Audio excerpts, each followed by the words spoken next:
You touched on this a little bit. What do you think the Browns' offensive philosophy should be or will be? This from one of your Locked On Browns podcasts. Well, the thing is, in years past, and you go back to 2019 when things didn't go right during the Freddie Kitchens era, this was a team that was trying to transition then to a team that was going to throw the ball more. Jarvis Landry, Odell Beckham Jr. And a lot of weeks, what did we see? All of a sudden, after 2 drives, the Browns were down 10-0. They were down 13-0. They were down 14-0. And then guess what? Oh, well, let's just get Nick Chubb involved. And the next thing you know, it was 10-7, 13-7, or 14-7. It was a 6-play drive. Nick Chubb had 45 yards on the ground.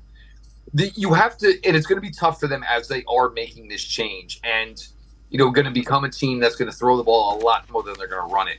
But you can't forget about the importance and the abilities of a Nick Chubb. We're not just going to put him on ice for a couple of seasons because you want to throw the ball more. You're throwing the ball more now because you're not trying to beat the mid teams, the lower teams in the NFL anymore. You're trying to beat the better teams. You've got to be able to go drive for drive with the Kansas City Chiefs, Buffalo Bills, et cetera, et cetera.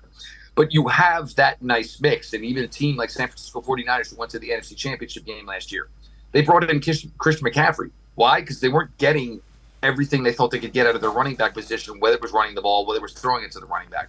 You've got to make sure you can maintain this balance. But you know what you've got on the outside and what you've invested, obviously, in your quarterback, what you've invested in your wide receivers. You have Amari Cooper on a contract, of course. You Donovan Peoples-Jones waiting for hopefully an extension for himself. The move for Elijah Moore, Tillman, Goodwin. There is talent everywhere on this offensive side of the ball, so you're not going to ignore that. You're going to throw the ball more often. But you can't sleep on the fact that you still have that number 24 in your back pocket. And I think what they're trying to do is to get defenses so concerned about Deshaun and the aerial attack that these may be some of the easy, and we've seen Nick Chubb have some easy runs in his career. But I think they're trying to transition to where it's almost where Nick Chubb becomes an afterthought for the defense because they have to put so much time and attention to everything that Deshaun's doing and obviously all the weapons that he has on the field with him.